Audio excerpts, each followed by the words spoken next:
तो फ्रेंड, आज की वीडियो सीरीज के अंदर हम डिस्कस करने वाले हैं अगले यूनिट को इंग्लिश फॉर कम्युनिकेशन के अंदर। इस यूनिट का नाम है कम्युनिकेशन। जी हाँ दोस्तों, इस यूनिट के अंदर कम्युनिकेशन के रिगार्डिंग जितने भी फंडामेंटल्स हैं, जितने भी टॉपिक्स हैं, उनको कवर अप हम करेंगे। और बेसिकली कौन कौन से टॉपिक हैं वो जो इस यूनिट के अंदर हम लोग कवर अप करेंगे, उसके बारे में हम लोग डिस्कस कर लेते हैं। और इससे ब्रश लेक्चर में बहुत सारे टॉपिक्स ऑलरेडी मैंने कवर अप किए हुए हैं, तो अगर आपने प्लेलिस्ट को एक्सेस नहीं किया तो जरूर प्लेलिस्ट को एक्सेस कर लीजिएगा। प्लेलिस्ट का लिंक आपको वहाँ पे मिल जाएगा डिस्क्रिप्शन बॉक्स में। सबसे पहले हम लोग जानेंगे कि कम्युनिकेशन का बेसिकली बेसिक इंट्रोडक्शन क्या होता है, मीनिंग क्या होता है और उसका सिग्निफिकेंस क्या होता है, प्रोसेस ऑफ कम्युनिकेशन क्या होता है, ओरल एंड रिटन कम्युनिकेशन क्या होता है, और इसी में सबसे ज़्यादा जो इम्पोर्टेंट टॉपिक जिसे हम कह सकते हैं वो है आपका 7 सीज ऑफ कम्युनिकेशन। जी हाँ दोस्तों, 7 सीज ऑफ कम्युनिकेशन क्या होता है इसके बारे में हम लोग बहुत ही अच्छी तरीके से डिस्कस करेंगे। साथ ही साथ अगले टॉपिक के अंदर हम लोग बैरियर्स ऑफ कम्युनिकेशन को डिस्कस करेंगे and way to overcome them, यानी कौन कौन से तरीके हैं जिनकी मदद से जो भी कम्युनिकेशन के बैरियर्स हैं उनको कम किया जा सकता है। साथ ही साथ importance of communication for the technical student और नॉन वर्बल कम्युनिकेशन, यानी टेक्निकल स्टूडेंट के लिए कम्युनिकेशन कितना इंपॉर्टेंट है उसके बारे में हम लोग जानेंगे। और नॉन वर्बल कम्युनिकेशन क्या होता है उसके हम लोग अच्छी तरीके से डिस्कस करेंगे। आज के वीडियो सीरीज के अंदर बेसिकली हम लोग डिस्कस कर लेते हैं कि बेसिक से कम्युनिकेशन का डेफिनेशन क्या है, उसके मीनिंग क्या होते हैं और उसके सिग्निफिकेंस क्या होते हैं।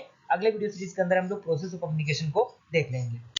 तो meaning of communications and significance क्या होते हैं उसको डिस्कस करने पहले हम लोग कम्युनिकेशन के छोटे छोटे डेफिनेशन को देख लेते हैं, जिनका याद होना आपके लिए बेहद ज़रूरी है। और काफ़ी कम समय में बेहतर से बेहतर चीज़ें प्रोवाइड करने की मैं पूरी कोशिश कर रहा हूँ। बस अपने सपोर्ट और प्यार को हमारे चैनल के साथ बनाए रखिएगा।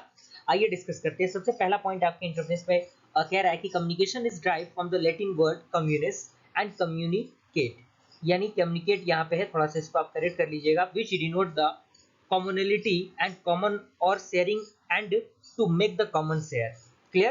यानी ये एक लैटिन वर्ड से ड्राइव किया गया जो कि कम्युनिस्ट लैटिन वर्ड है, जिसका मतलब होना है किसी भी चीज को शेयर करना।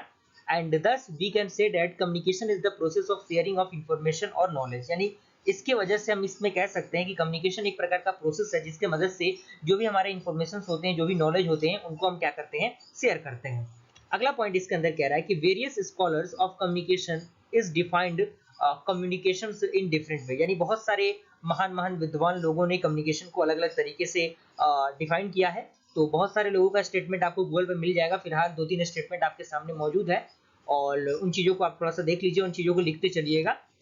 सम ऑफ देम आर, जिसमें सबसे पहला है कि according to the dictionary meaning, यानी डिक्शनरी मीनिंग के अनुसार of the communication is the exchange of thought, message और information as by speech, signal, writing और बिहेवियर। यानी डिक्शनरी के अनुसार जो कम्युनिकेशन होता है उसके मदद से हम क्या करते हैं, हमारे जो थॉट होते हैं, तो हमारे जो मैसेज होते हैं, जो इन्फॉर्मेशन होते हैं, उनको हम क्या करते हैं, एक्सचेंज करते हैं by the help of speech, signal, writing and behaviour. इसके मदद से हम क्या करते हैं, इन्फॉर्मेशन को एक्सचेंज करते हैं। ये आपका एक फॉर्मल डेफिनेशन है डिक्शनरी मीनिंग का।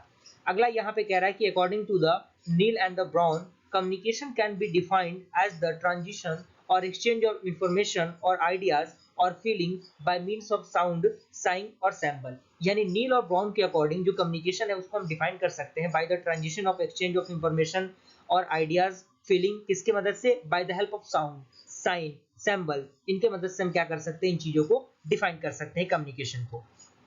और एक और हमारा है कम्युनिकेशन को अकॉर्डिंग टू द वेवियन communication is exchange of idea और इन्फॉर्मेशन, यानी जो वेवियन है उनके अकॉर्डिंग जो कम्युनिकेशन एक प्रकार का एक्सचेंज ऑफ आइडिया और इन्फॉर्मेशन होता है। क्लियर, यहाँ तक कोई डिफिनेशन में प्रॉब्लम आपको नहीं हुई होंगी बेसिकली। आइए हम लोग अगले इसी के अंदर हमारा जो मीनिंग और जो हमारा कम्युनिकेशन और सिग्निफिकेंस है वो क्या है। तो सिग्निफिकेंस ऑफ इफेक्टिव कम्युनिकेशन क्या होता है, तो यहाँ पे सबसे पहला पॉइंट कह रहा है कि effective communication is a truly crucial skill which you must learn and if you wish to move ahead in your career। यानी इफेक्टिव कम्युनिकेशन में जो बेसिकली इंग्लिश का जो रोल होता है बहुत ज़्यादा होता है, क्योंकि अगर आप बेहतर स्कोर करना चाहते हैं, बेहतर आप अपने करियर को सेट करना चाहते हैं in the field of English, तो आपके लिए इंग्लिश लैंग्वेज जो होती है उनका होना बेहद ज़रूरी है। And regardless what you do and what your intents and however if you cannot communicate effectively then your entire idea of जो प्रोग्रेसिंग विल बॉम्ब। यानी अगर आपके पास लाख जो टेक्नोलॉजी है, लाख आपके पास स्किल है, अगर आपके पास कम्युनिकेशन स्किल नहीं रहता है तो कहीं ना कहीं वो आइडियाज, वो थॉट्स आपके लिए बेकार है, क्योंकि वो चीज़ों को आप in the front of anyone else आप उसको डिस्क्राइब नहीं कर सकते, ऑल ओवर द वर्ल्ड आप उन चीज़ों को डिस्क्राइब नहीं कर सकते। इसीलिए इंग्लिश का होना बेहद जरूरी है। तो ये सिग्निफिकेंस ऑफ इफेक्टिव कम्युनिकेशन के अंदर ये आता है। अगला आपका पॉइंट कह रहा है कि communication skills such as your ability to read, write, speak and listen are essential for working in industry. यानी जो इंडस्ट्रीज होती हैं उसमें आपका जो इंग्लिश के बोलने का तरीका होता है, जो पढ़ने का तरीका होता है, जो लिखने का तरीका होता है, जो सुनने का तरीका होता है, वो डिपेंड करता है आपके कम्युनिकेशन स्किल्स पे, जो कि इंडस्ट्रीज फील्ड में लगती हैं वो सारी चीजें। और अगला पॉइंट कह रहा है कि effective communication is a major safety issue and you need superior skills in communicating to explain the work you do or your fellow workers, and how you communicate with the client determine how far you will be able to move up within your company। यानी client से अगर आपको deal करना है company को बेहतर बनाने के लिए, तो कहीं ना कहीं वो आप डील करेंगे तो डायरेक्टली वो इंग्लिश में होगा। बहुत सारे क्लाइंट रहेंगे जिनको हिंदी नहीं आती, तो वो इंग्लिश में ही कम्युनिकेट करते हैं चीज़ों को, क्योंकि जो फॉरेन कंट्रीज के लोग होते हैं उनको तो हिंदी के बारे में उतना नॉलेज नहीं होता, इसीलिए उस कंडीशन में आपको इंग्लिश नॉलेज की जरूरत पड़ती है, जो कि आपके सिग्निफिकेंस ऑफ इफेक्टिव कम्युनिकेशन के अंदर आता है। अगला आपका पॉइंट कह रहा है कि communication is the process by which the meaning is assigned and the conveyed in an attempt to create the share understanding.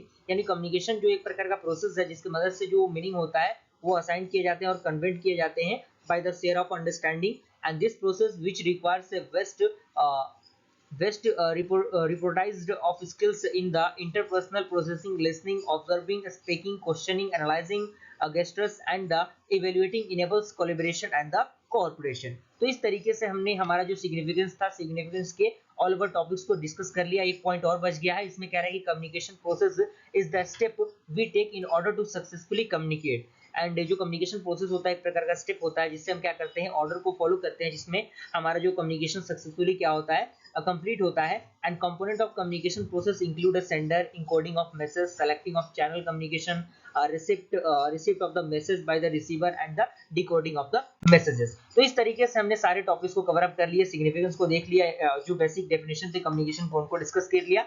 अगले वीडियो सीरीज के अंदर हम लोग अगले टॉपिक को डिस्कस करेंगे। तब तक के लिए थैंक यू।